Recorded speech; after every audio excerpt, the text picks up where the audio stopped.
Бисмиллах деп, бүгін сіздермен осындай жұмсақ шұжықты булочкалар жасайтын боламыз. Мына булочкаларды жемеген адам точно арманда осындай жұмсақ болады.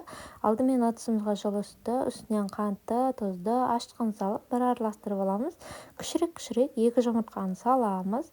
Тағы да араластырамыз. Үстінен ұнымызды салып, қамыр илейміз. Сразу айтайын қыздар, қолға жабысқан қамыр болады. Артық ұн қоспаймыз. Үстінен бөлме температурасындағы майды қосып, жақсылап илейміз.